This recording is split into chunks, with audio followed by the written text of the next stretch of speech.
Advocate Baladev, SDPIയുടെ ദേശീയ പ്രസിഡന്റിനെ ED arrest ചെയ്യുന്നു. ഇന്നിപ്പോഴിതാ 12 ഇടങ്ങളിൽ, കേരളം ഉൾപ്പെടെ 12 ഇടങ്ങളിൽ വ്യാപക റെയ്ഡ് നടത്തി.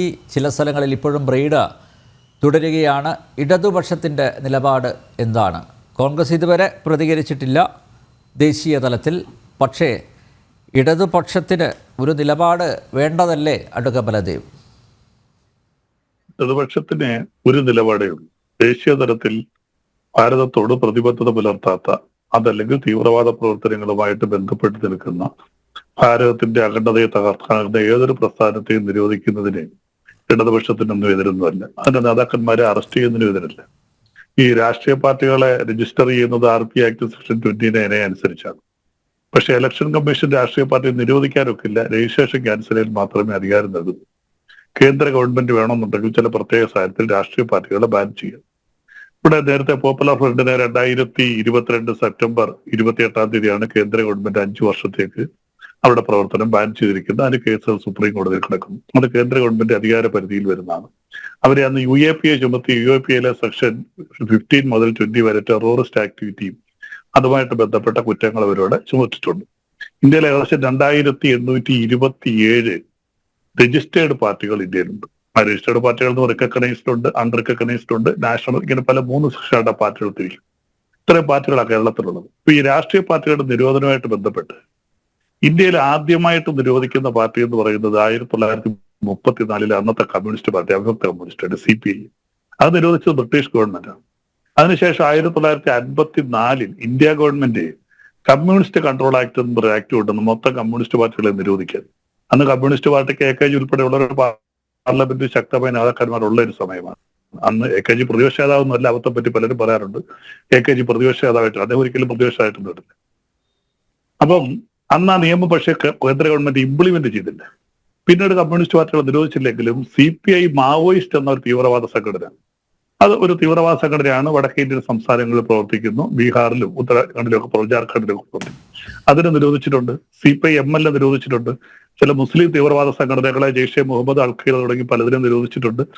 വടക്കിഴക്കൻ സംസ്ഥാനങ്ങളിലുള്ള പല വർഗീയ സംഘടനകളും, അതിനകത്ത് ഹിന്ദു പ്രയോറിറ്റിയുള്ള സംഘടനയുണ്ട്, ക്രിസ്ത്യൻ പ്രയോറിറ്റിയുള്ള സംഘടന, അതെല്ലാം നിരോധിച്ചിട്ടുണ്ട്. 45 തീവ്രവാദ സംഘടനകളെ കേന്ദ്രം നിരോധിച്ച് അതിന്റെ പ്രവർത്തനങ്ങൾ നിർത്തിയിട്ടുണ്ട്. ഇവിടെ SDPI നിരോധിക്കുന്നതിനൊന്നും ഞങ്ങൾ എതിരൊന്നും അല്ല. അവരുടെ പ്രവർത്തനങ്ങൾ തീവ്രവാദ പ്രവർത്തനമാണെങ്കിൽ അത് നിരോധിക്കപ്പെടുന്നതന്നെ വേണം. അതിന്റെ തർക്കമൊന്നുമില്ല. പക്ഷെ ഇവിടെയുള്ള പ്രശ്നം, SDPIയുടെ ദേശീയ പ്രസിഡന്റിനെ അറസ്റ്റ് ചെയ്തു. ആ അറസ്റ്റ് ചെയ്തുകൊണ്ട് SDPIയുടെ നിരോധനത്തിലേക്ക് പോകും എന്നുള്ളതാണ് നമ്മുടെ എല്ലാവരുടെ മുന്നിലുള്ള ഒരു ചോദ്യം. ഇപ്പൊ പല ചാനലുകളിലും ഇന്നലെയൊക്കെ ചർച്ച ഉണ്ടായിരുന്നു. SDPI നിരോധനത്തിലേക്ക് പോകും എന്നുള്ളതാണ്. അപ്പൊ അതിനകത്തുള്ള ഒരു പ്രത്യേകത, ഈ കേന്ദ്ര ഗവൺമെന്റ് തന്നെ 2018 മാർച്ചിൽ സുപ്രീം കോടതിയിൽ ഒരു സത്യാഗ്രഹം കൊടുക്കേണ്ട ഒരു രാഷ്ട്രീയ പാർട്ടിയുടെ നേതാവിനെ അറസ്റ്റ് ചെയ്ത് അദ്ദേഹത്തെ കോടതി ശിക്ഷിച്ചു. ഹൈക്കോടതി, ഡൽഹി കോടതി ശിക്ഷിച്ചു. അപ്പോൾ ആ പാർട്ടിയുടെ നിലനിൽപ്പ്, അപ്പോൾ കേന്ദ്രം കൊടുത്ത തന്നെ റിപ്പോർട്ടിൽ, സത്യാഗ്രഹത്തിൽ ഏതൊരു രാഷ്ട്രീയ പാർട്ടിയുടെ ഒരു നേതാവിന് ഓഫീസ് ബെയറെ ശിക്ഷിച്ച് ഏത് കേസിലും ശിക്ഷിക്കാം. ശിക്ഷിച്ചുകൊണ്ട് അത് പാർട്ടിയിലേക്ക് പോകുന്നില്ല. അപ്പോൾ ഇപ്പോൾ അറസ്റ്റ് ചെയ്തിരിക്കുന്ന ഈ നേതാവ്, SDPIയുടെ നേതാവ്, അദ്ദേഹത്തിന് തീവ്രവാദ പ്രവർത്തനങ്ങളുമായിട്ട് ബന്ധമുണ്ടെങ്കിൽ തീർച്ചയായിട്ടും ആ വ്യക്തിക്കെതിരെ നടപടി വരാം. അപ്പൊ പാർട്ടിക്കെതിരെ നടപടി വരണമെന്നുണ്ടെങ്കിൽ അതിന് ഈ പറഞ്ഞ തീവ്രവാദ പ്രസ്ഥാനങ്ങളുമായിട്ട് ബന്ധമുണ്ട് എന്ന് കോടതിയിൽ തെളിയിക്കുന്ന എൻഫോഴ്സ്മെന്റ് ഡയറക്ടറിന്റെ ഭാഗമാണ്.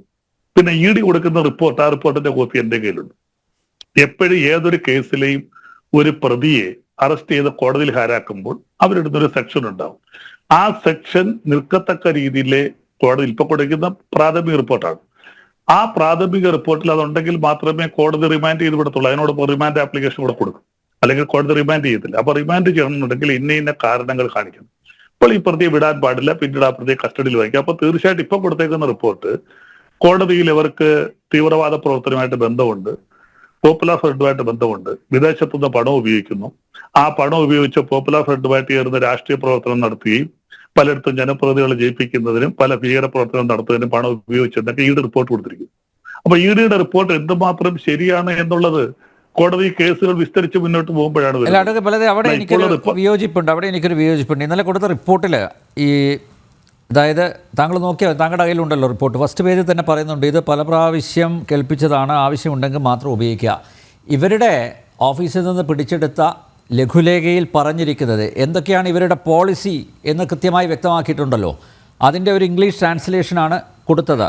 അതിൽ പറയുന്നുണ്ട്, the organisation is an Islamic movement in India in every sense giving priority to resistance. രണ്ടാമത്തേത്, we uphold the principles of jihad. That includes all forms of defence, physical, agitational, legal and ideological. അപ്പോൾ ജിഹാദി പ്രവർത്തനം എന്നൊക്കെ പറയുമ്പോൾ അത് ദേശവിരുദ്ധമല്ലേ?